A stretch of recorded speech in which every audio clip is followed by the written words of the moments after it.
ప్రస్తుతం మనం శ్రీరామ జన్మభూమి అయినటువంటి అయోధ్యలో ఉన్నాం.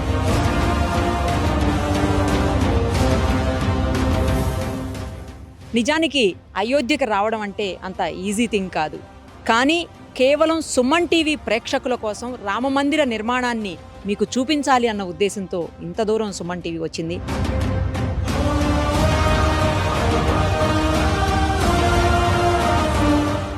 Gautam neuro care, brain stroke, migraine, fits, brain and spine surgeries కి బెస్ట్ న్యూరో సర్జన్. ఇంకో విషయం ఏంటంటే ఇంత లోపల వరకు వచ్చి మొత్తం ఇక్కడ జరుగుతున్నటువంటి నిర్మాణ కార్యక్రమాలన్నీ మీకు చూపిస్తున్న మొట్టమొదటి తెలుగు ఛానల్ కూడా సుమన్ టీవీయే. డిజిటల్లో అయితే ఎవ్వరూ ఇలాంటి సాహసం చేయలేదు ఇప్పటి వరకు. ఇది నిజంగా నా అదృష్టంగా భావిస్తున్నాను, పూర్వజన్మ సుకృతంగా ఫీల్ అవుతున్నాను. ఎందుకంటే రాముడు తిరగాడినటువంటి ఈ నేల, ఈ భూమి మీద అదే ప్లేస్లో మేము కూడా తిరుగుతున్నాము అంటే చాలా ఆనందంగాను గర్వంగాను ఉంది. నిజంగా అది అదృష్టమనే చెప్పాలి. నా వెనకాల రామమందిరం కనిపిస్తూ ఉంది, మీరు ఒక్కసారి చూడండి. రామమందిర నిర్మాణం చాలా వేగవంతంగా జరుగుతోంది. 2000 మంది పనివాళ్ళు అనకూడదు, నిజానికి 2000 మంది భక్తులు మందిర నిర్మాణ కార్యక్రమంలో పాల్గొంటా ఉన్నారు. దాదాపు 500 ఏళ్ల పాటు అటు హిందువులకి ఇటు ముస్లింలకి మధ్య గొడవలు జరిగి చివరకు హిందువులు సాధించుకున్నటువంటి ఈ స్థలంలో దేవస్థాన నిర్మాణం అనేది గొప్ప విజయంగా హిందువులందరూ భావించేటువంటి పరిస్థితి. భారతదేశంలోని ప్రతి ఒక్కరూ కూడా తమ వంతు సాయంగా లేదా తమ వంతు భాగంగా ఈ నిర్మాణ కార్యక్రమంలో రాళ్ళు అందించో లేకపోతే ఇంకోటి అందించో విరాళాలు ఇచ్చో మొత్తానికైతే పార్టిసిపేట్ చేస్తూ ఉన్నారు. చాలా గొప్ప విషయం అని చెప్పాలి. నిజంగా మనం కూడా లోపలికి వెళ్ళి చూద్దాము. అంతటి మహద్భాగ్యం కలిగించేటువంటి ఆ నిర్మాణం ఎలా ఉందో. దాదాపు 400 అడుగుల పొడవుతోటి 300 అడుగుల వెడల్పుతోటి 50 అడుగుల లోతైనటువంటి ఫౌండేషన్ జరిగింది ఇక్కడ. ఎందుకంటే కిందంతా 100 ఏళ్ల తరబడి నిర్మాణాలు ఒకదాని మీద ముందు మందిర నిర్మాణం, తర్వాత మసీదు, మళ్ళీ మందిరం, మళ్ళీ మసీదు, ఇలా ఇప్పుడు రామ మందిరం ఇలా జరుగుతూ వచ్చింది. సో కిందంతా కూడా డెబ్రిసే ఉంటుంది. మొత్తం ఆ డెబ్రి అంతా తీసి గట్టి నిర్మాణం, అది కూడా ఎక్కడ మీకు కాంక్రీట్ కానీ లేకపోతే సిమెంటు లేదా స్టీలు, ఐరన్ ఇవేమీ వాడకుండా కేవలం స్టోన్స్ తోటి చేస్తున్నటువంటి ఒక గొప్ప నిర్మాణం ఇది. తప్పకుండా అయోధ్యలో జనవరి 20వ తారీఖున మనందరికీ అందుబాటులోకి రాబోతున్నారు స్వామివారి దర్శనానికి. అందరూ కూడా విజిట్ చేయండి. ఫస్ట్ అయితే లోపలికి వెళ్ళి ఒకసారి చూసొద్దాం రండి.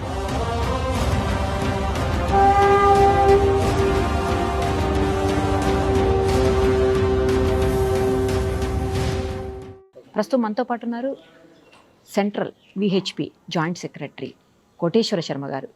ఆయనతో మాట్లాడదాం ఒక్కసారి. రామమందిర నిర్మాణంలో ఆయనది కూడా ప్రధాన పాత్ర ఉంది. నిర్మాణానికి సంబంధించి అలాగే మందిరానికి సంబంధించి స్పెషాలిటీస్ అన్నీ కూడా ఆయన అడిగి తెలుసుకుందాం. సార్ నమస్తే అండి. నమస్తే. మా అదృష్టం ఇవాళ స్వామివారి ఈ సన్నిధిలో మేము ఉన్నాము. ఆయన తిరిగాడిన నేలలో మేము కూడా నడుస్తున్నాము అంటే మేము ఎన్నో జన్మల పుణ్యం చేసుకున్నట్టు నేను భావిస్తున్నాను సార్. మీరైతే ఇంకా అదృష్టవంతులు. తెలుగువారిగా ఇక్కడే గత కొన్నేళ్లుగా ఉంటూ స్వామివారికి సంబంధించినటువంటి ఈ అన్ని కార్యక్రమాల్లో మీరు మీ వంతు పాత్ర పోషిస్తున్నారు. ఈ నిర్మాణం చూస్తుంటే అసలు ఇట్లా గూస్ బంప్స్ వస్తున్నాయి సార్. కింద 50 అడుగుల లోతు వరకు కూడా పునాదులు వేసి మరీ కన్స్ట్రక్షన్ స్టార్ట్ చేశారని, భావి తరాల్లో ఎప్పటికీ ఇది నిలిచిపోయేలాగా గొప్ప నిర్మాణాన్ని మన ప్రభుత్వం తీసుకుందని చెప్పడానికి గర్వపడాల్సిన పరిస్థితి ఉంది సార్. నిజంగా ఒక్కసారి వివరాలు చెప్పరా సార్ ప్లీజ్ మా కోసం. దేవాలయ విముక్తి కోసం అని చెప్పిన 500 సంవత్సరాల పోరాటం జరిగింది సార్. సుమారుగా 495-96 సంవత్సరాల పోరాటంలో చివరికి విజయాన్ని హిందూ సమాజం సాధించింది.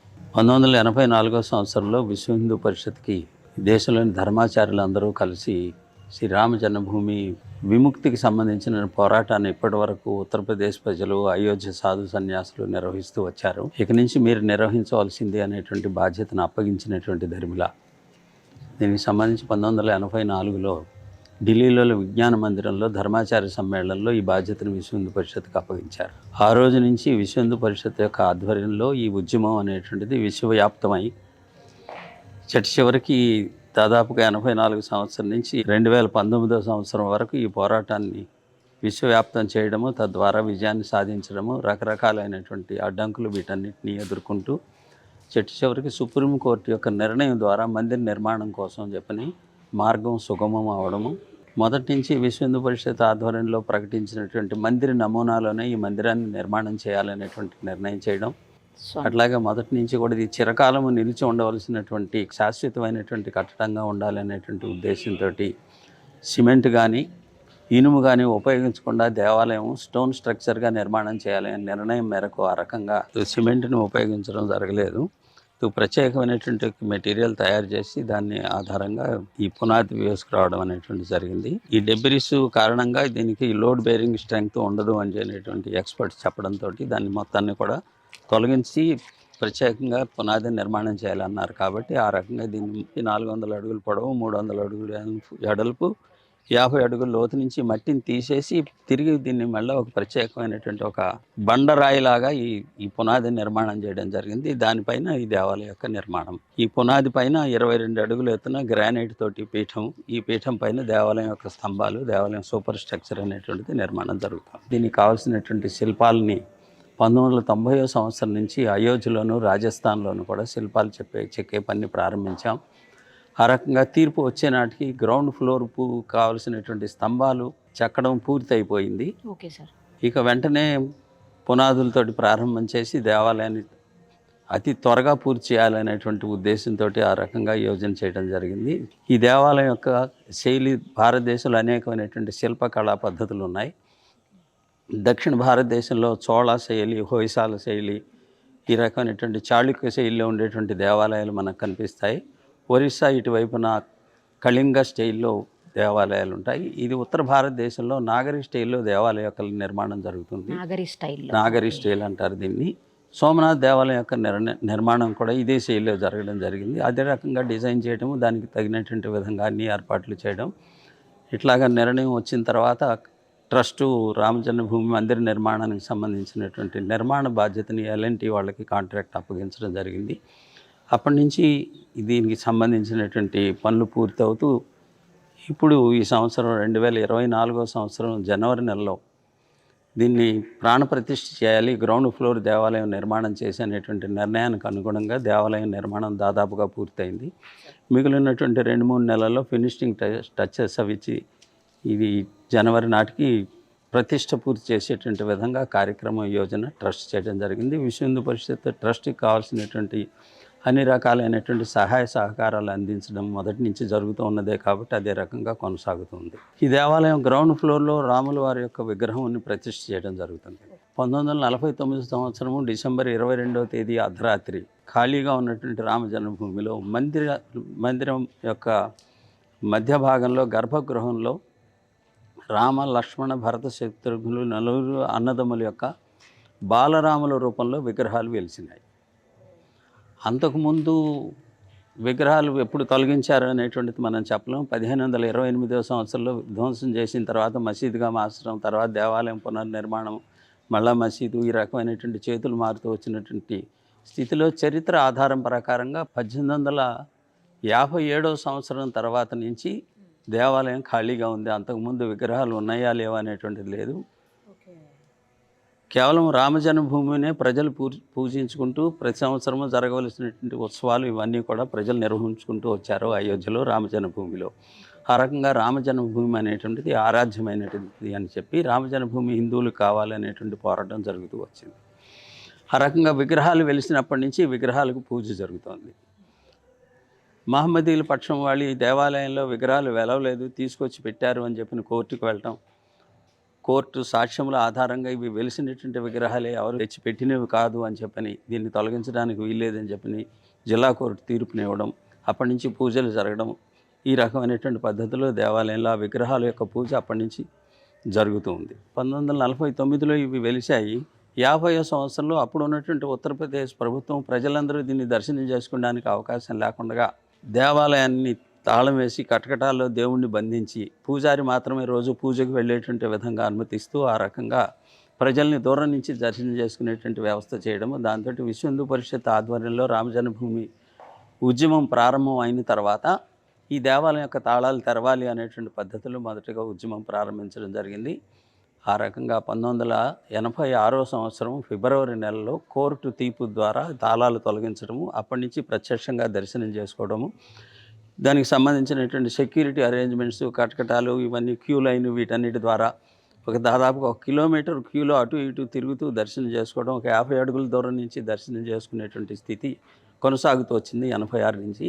విశ్వ హిందూ పరిషత్ యొక్క ఉద్యమం, సాధు సన్యాసుల యొక్క నిర్ణయాల ప్రకారంగా మొదటి కరసేవ 1990 సంవత్సరంలో చేయడం జరిగింది. ఇది దేవాలయం హిందువులది, ఇది దేవాలయమే, ఇది మసీదు కాదు అనేటువంటి పద్ధతిలో ఉద్యమకారులు రామజన్మభూమి గుంబజుల పైన ఎక్కి జెండాలు ఎగరేసినటువంటిది. ఆ సమయంలో ములాయం సింగ్ ముఖ్యమంత్రిగా ఉండడం, అయోధ్యను సీల్ చేయడము, కరసేవకులు కాలినడకన 700-800 కిలోమీటర్లు నడుస్తూ గ్రామాల నుంచి దాటుకుంటూ అయోధ్యకు వచ్చి 1990 సంవత్సరం అక్టోబర్ 30వ తేదీన ఈ కరసేవ పూర్తి చేయడము, ఇది హిందువుల దేవాలయం అనేటువంటిది ప్రకటించడం జరిగింది. ఆ తర్వాత రెండవ కరసేవ 1992 సంవత్సరం డిసెంబర్ 6వ తేదీన కరసేవకులు అందరూ కూడా కలిసి ఒట్టి చేతులతోటి ఈ ప్రాచీన కట్టడాన్ని ఆ రకంగా 5 గంటల్లో దీని మొత్తాన్ని ధ్వంసం చేయడం, తిరిగి ఆ వెలిసిన విగ్రహాల్ని ఇదే స్థలంలో వారిని ప్రతిష్ఠించుకోవడం, కర్ఫ్యూ పెట్టి నిషేధాజ్ఞలు వచ్చే లోపుగా చేయగలిగినంత మేరకు దేవాలయాన్ని నిర్మాణం చేసి టెంట్ ఏర్పాటు చేయడం జరిగింది. తీర్పు వచ్చే వరకు భగవంతుడు ఆ టెంట్ దేవాలయంలో ఉన్నాడు. సార్ మీరు కూడా చాలా పోరాటాలు, చాలా మంది జైళ్ళకు వెళ్ళడాలు ఇవన్నీ కూడా మనకు తెలుసు. స్వామివారి కోసం ఎంతోమంది ఎన్నో పోరాటాలు చేశారు. ఇవాళ ఈ రూపంలో స్వామివారు మనందరికీ దర్శనం ఇవ్వబోతున్నారు అంటే మీ అందరి పుణ్యఫలమే. ఈ యావత్తు కూడా హిందూ సమాజం యొక్క శ్రేయస్సమ్మ. ఈ 1528 సంవత్సరంలో దేవాలయాన్ని పడగొట్టి మసీదుగా మార్చిన సమయం నుంచి 77 యుద్ధాలు జరిగినాయి చరిత్ర ఆధారాలుగా. దాదాపుగా 4.5 లక్షల మంది ఈ దేవాలయం కోసం చెప్పి తమ యొక్క ప్రాణాలను అర్పించారు. వాళ్ళందరి యొక్క కృషి యావత్తు సమాజము మేము ఇచ్చినటువంటి కార్యక్రమానికి అనుగుణంగా సహకరించి రామజ్యోతిని మొదట ఊరూరు తీసుకెళ్ళాం. రామశిలా పూజ 12 లక్షల ఇటుకల్ని ఊరూరా పూజించి వాటిని ఇక్కడికి తరలించారు. ఇప్పుడు అక్కడ బయట కనిపిస్తున్నటువంటి ఇటుకలు వాటన్నిటిని కూడా ఈ దేవాలయం యొక్క కాంపౌండ్ వాళ్ళ నిర్మాణంలోనూ, దేవాలయం యొక్క పునాదిలో సపోర్టింగ్గా, వర్షము పడినప్పుడు నీళ్లు కిందకి ఇంకినప్పుడు రాతికి కూడా నీళ్లను పీల్చుకునే లక్షణం ఉంటుంది. రాతిని సెలెక్ట్ చేసేటప్పుడు కూడా నీళ్లను పీల్చుకునేటువంటి లక్షణం అతి తక్కువ ఉన్నటువంటి రాళ్ళని సెలెక్ట్ చేసి తీసుకోవడం జరిగింది. అయినప్పటికీ కూడా ఒకవేళ వచ్చేటట్టయితే రాళ్ళ దగ్గరికి నీళ్లు రాకుండా ఉండడం కోసం ఇటుకలతోటి ఒక లేయర్ని రక్షణ కవచం లాగా ఏర్పాటు చేయడం జరిగింది. అట్లాగా ఇటుకల్ని ఆ రకంగా ఉపయోగించడం జరిగింది. పూజించినటువంటి ఇటుకల్ని. ఫస్ట్ ఫ్లోర్ కూడా వస్తుందంట కదా సార్? ఫస్ట్ ఫ్లోర్ స్తంభాలకు సంబంధించిన పని ప్రారంభమైంది. రామ దర్బార్ ఉంటుంది. మామూలుగా మనం రామనవమి రోజున ఫోటో పూజ చేసుకుంటుంటాం. సీతారామ లక్ష్మణ హనుమత్ సమేత 6 ఉండేటువంటి రామ దర్బార్ అంటారు ఉత్తర భారతదేశంలో. అలాగే 4 అన్నదమ్ములు, సీతాదేవి, హనుమంతుడు ఉండేటువంటి విధమైనటువంటి విగ్రహాలని ఫస్ట్ ఫ్లోర్లో ప్రతిష్ఠించడం జరుగుతుంది పూర్తయినప్పుడు. అది ఇంకొక మొత్తం దేవాలయము 2025 సంవత్సరము డిసెంబర్ నాటికి పూర్తి చేయగలుగుతారు అని చెప్పని ట్రస్ట్ వారి యొక్క అభిప్రాయం. ఈ గ్రౌండ్ ఫ్లోర్లో రాముల వారి వెలిసినటువంటి విగ్రహాలు, చిన్న విగ్రహాలు ఉంటాయి. 4 సోదరులు ఉంటారు. దీంతో పాటుగా ఒక శిలా విగ్రహం ఉంటుంది. శిలా విగ్రహం అనేటువంటిది బాలరాముడి యొక్క శిలా విగ్రహం. 5 సంవత్సరాల యొక్క రాముడి యొక్క ఫీచర్స్ రామాయణంలో ఉన్నటువంటి వర్ణన అనుగుణంగా శిలా విగ్రహాన్ని తయారు చేసి దాన్ని ప్రతిష్ఠించడం జరుగుతుంది.